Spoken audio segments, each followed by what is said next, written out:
Hi, I'm Lizzie at Liz B Books, and this is my book talk on Magnus Chase and the Gods of Asgard, The Sword of Summer by Rick Riordan. For those who live under a heavy solitude rock, Rick Riordan has written Percy Jackson and the Olympians, The Heroes of Olympus, and some Egyptian series no one really cares about. I'm a big fan of Percy Jackson, one of the books that make life worth living. And so when I heard Rick Riordan was coming out with this, Magnus Chase, I about fainted. For those who haven't read any of his books, you are a disgrace. Because even though these are middle school aged books, they're for all ages. Who wouldn't love this? Because I love it. I love it. I love it. I love all his books, except that weird Egyptian series. I read the first 2 books up, and I was like, oh, this isn't worth my time. Because I'm like, where's Percy? And that's why Rick wrote Heroes of Olympus. You got Percy and new characters. But wait, you're thinking Percy's not in this book. How can it be good? Well, there's a connection. Connection? I'll tell you later when I'll start spoiling the book. For now, I'm just giving a short synopsis on why you should read this without giving away anything important. That would be wrong. Spoilers are death. My friend spoiled Allegiant. For those who don't know what happens in Allegiant,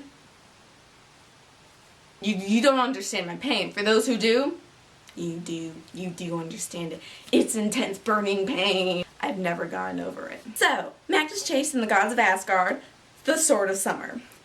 As you can tell from the title, it is about the gods of Asgard. We've gotten Greek gods, Roman gods, those pointless Egyptian gods. Now we got Norse gods. Most of you guys know the Norse gods, Loki and Thor, from the cinematic universe of Marvel. And how can you not love those movies? Loki is bae, Thor is bae, don't even get me started on Captain America, he's bae. This book puts a whole new twist on the gods of Asgard, a twist you never saw coming. Magnus Chase is a 16-year-old boy who just happens to be homeless. That's a twist you never saw coming. Magnus Chase is living his normal life on the streets when his uncle Rudolph comes in and changes his whole life in a single day. That's about all I can tell you without spoiling anything. Because at page 47, you know, shit goes down. For those people who don't want to hear about one of Rick Riordan's best books yet, leave. And then come back after you read Magnus Chase and the Gods of Asgard, The Sword of Summer by Rick Riordan. Spoilers! From the very beginning of this book, things are happening. Before the story even starts, things are happening. We're like flipping through it at the beginning, like, oh, this is cool. Oh, look at all the books I've read. Oh, we're flipping. Oh, the dedication. Let's read this, just for giggles. To Cassandra Clare, thanks for letting me share the excellent name Magnus. I just died right there. Like, I didn't even have to read the book. I just died at the dedication. Because Cassandra Clare, she's my spirit animal. I love her. I love her. I love all her books. There is nothing I don't love about Cassandra Clare. But the character Magnus in Cassandra Clare's novels, and if you haven't read them, you suck. But Magnus Maine in those books is amazing. Like, you can't defy that Magnus. That Magnus is what helps me sleep at night. That Magnus is a glitter being of awesomeness. And so that's the dedication. It's a strong point. It's a strong point to start on. Go Rick. So then we're flipping again. We're flipping, oh, by dedication, and then we get to the table of contents, where there's a whole thing of titles, chapter titles. And now for those who have read Percy Jackson and the Olympians, you know Rick is iconic for his hilarious titles. We lost these in the Heroes of Olympus. We got older characters, but we lost the humorous titles. You know what, I'm just gonna read a few, because why not? Good morning, you're going to die. That's chapter 1. I did not ask for bicep. Come to the dark side. We have Pop-Tart. Hey, I know you're dead, but call me maybe. We are falafel jacked by an eagle. And the best title, I thought, of the whole book. Hearthstone passes out even more than Jason Grace. Though I have no idea who that is. Rick, what have you done? What are you doing with your life? He's bringing our favorite things into this one book. Because if you haven't noticed, Magnus Chase, Chase, where does that sound familiar? Annabeth Chase. Yes, Percy Jackson's lovable girlfriend and my favorite character in all of the Percy Jackson books. And the Hero Olympus books, any of his books, Annabeth will be my favorite. The daughter of Athena has a cousin. Yes, ladies and gentlemen, Magnus Chase is Annabeth's cousin, and it is confirmed. We see Annabeth in, like, the first 2 chapters. First chapter, I think. And you're just like, ah, that's my Annabeth. That's my baby. That's my baby. Well, she was looking for Magnus because he's homeless, and no one knew where he was because he was homeless. Because guess what? His mom died. His sounds amazing mother, her name was Natalie, and like all protagonist mother in his series, she was awesome. Except some. Okay, a lot were not good. But Percy's mom, Sally Jackson, she's babe. I feel love her. And Natalie Chase, just as good. She was this amazing mom, took him hiking and love and then she died in a fire. And Magnus Chase escapes and becomes homeless. Because his mother didn't speak to both his uncles because one of them's a dick. This is all happening. This is all happening really fast. We just saw Annabeth. People are looking for Magnus and it's like, okay.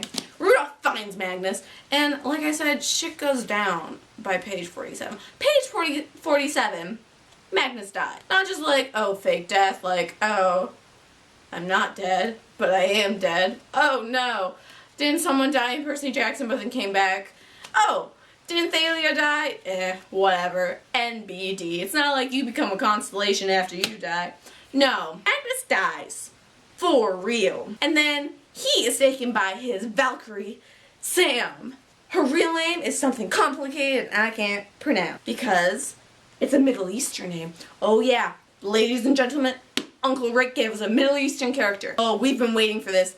Here's Olympus, we got Native American, we got African American, we've got Chinese, we have ethnicities popping out our bazookas. We have our Middle Eastern representation, and she's just not like Middle Eastern and that's about it. No, she represents the values, but on a whole different take. Not the stereotypical Middle Eastern girl. No, she's a Valkyrie, which is not your typical Middle Eastern girl, because, you know, Valkyries. She embraces her arranged marriage because her parents considered her feelings when making it, and now she's in love with Amir, the falafel guy.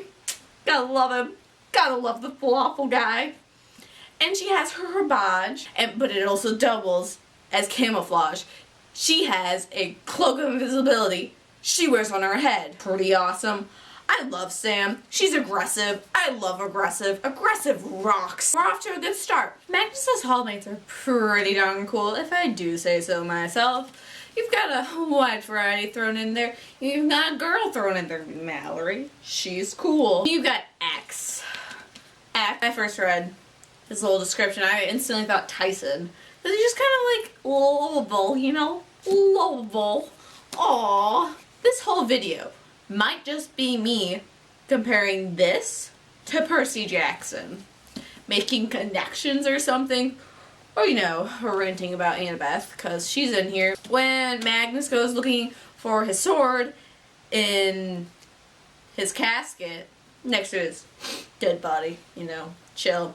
And he sees Annabeth going there for his, you know, service.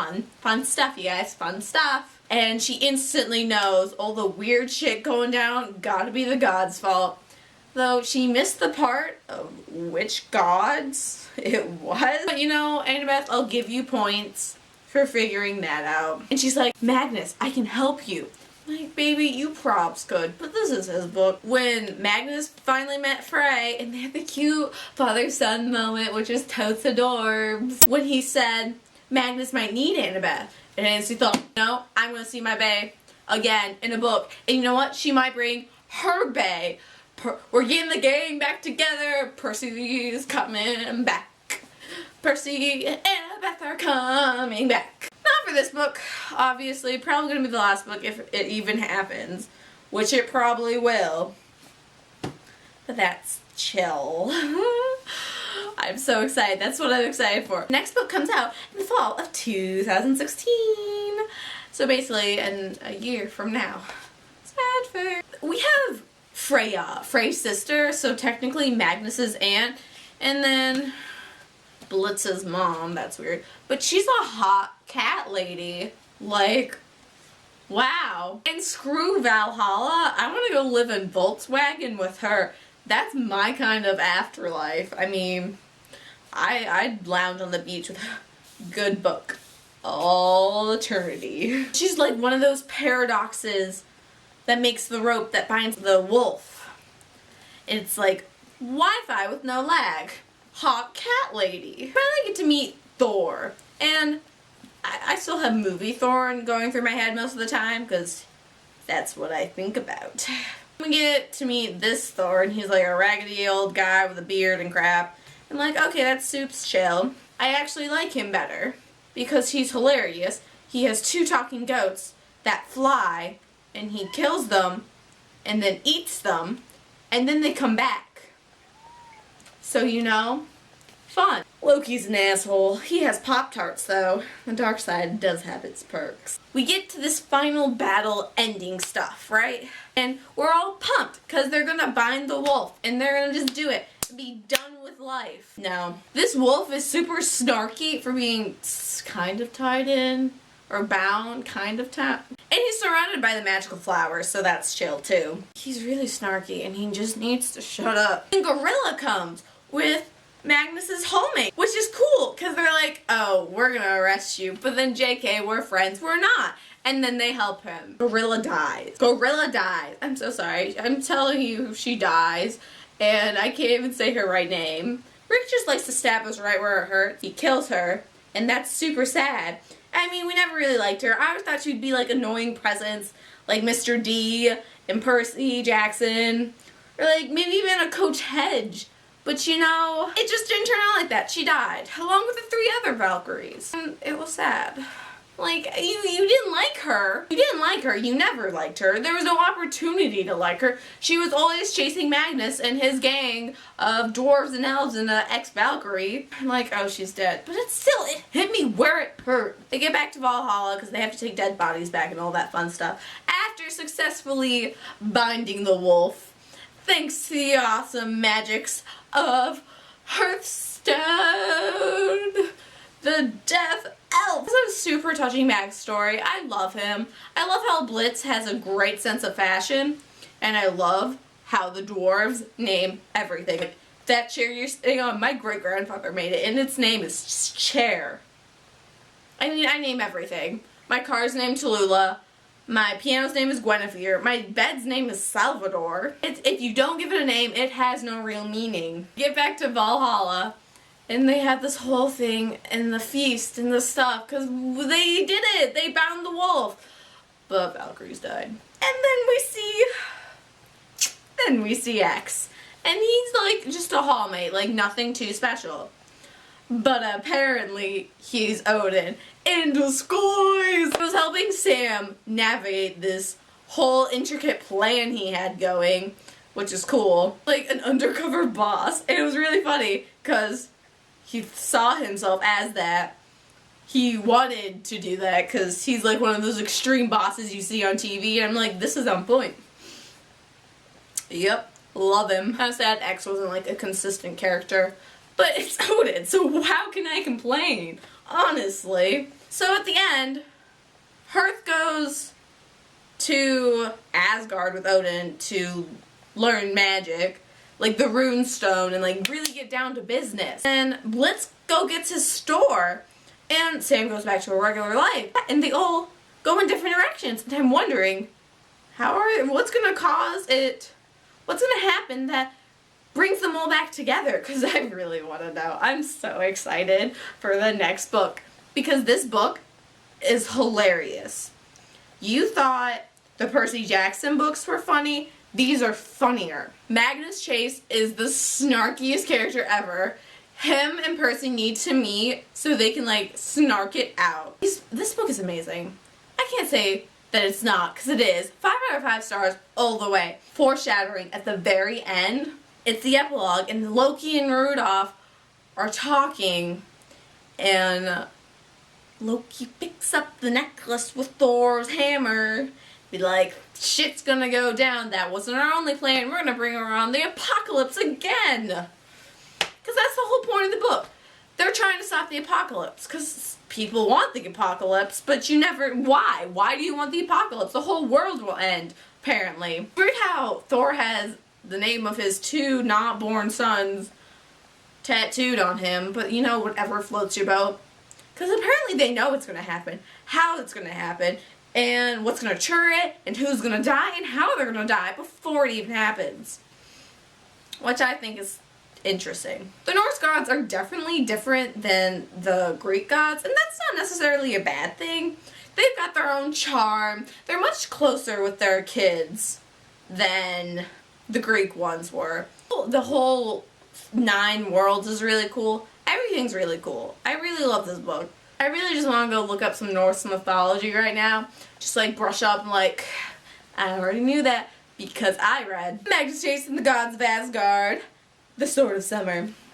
And if you didn't know, the next book is called Hammer of Thor. So the necklace Loki picked up, that had meaning. Next book gonna involve the hammer that Thor happened to lose in the book. Thor, get your shit together. How do you lose a hammer only you can pick up? And apparently there's this giantess that picked it up because she's a giantess, but what? He's protecting humanity? We're screwed. Because he's just watches cable TV with it. Because, you know, chill. Before the epilogue, Annabeth and Magnus meet up and they're like, I have crazy stories. Oh, me too. Oh. And I'm just like, I want to hear you tell the crazy stories together. If Annabeth isn't in the next book, I'm gonna die. I'm gonna die. I love this book as itself, and Magnus, and all the other characters, Blitz, Hearthstone, Sam, all his hallmates, the new gods, but Annabeth, love her. There's a little part where they're talking about when they're younger and how she made the Parthenon out of Norse ruins, and I'm just like, that's so ironic. I don't even know, but whatever. I also love how Rick put in a character that's not all violence. Magnus Chase is a real chase. Instead of using Jack as a weapon in the final battle with the wolf, he used it as a tool or an ally and used it to wing around the rope and bind him. Yay! This is a character. Brains over bronze, kids. Unless you're both.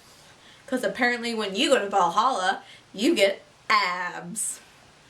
Kinda wanna die and get abs. So you know. So that was my book talk on Magnus Chase and the Gods of Asgard, The Sword of Summer. And if you have any comments or questions or just anything you want to tell me, comment below. I have a thing where I want to reply to all comments. So you can test that theory out, see if I reply, because I will.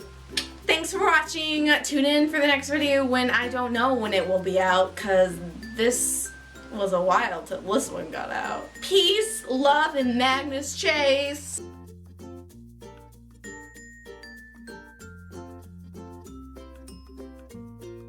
Magnus Chase is a 16-year-old homeless boy. He is soon swept up into Magnus Chase and the summer.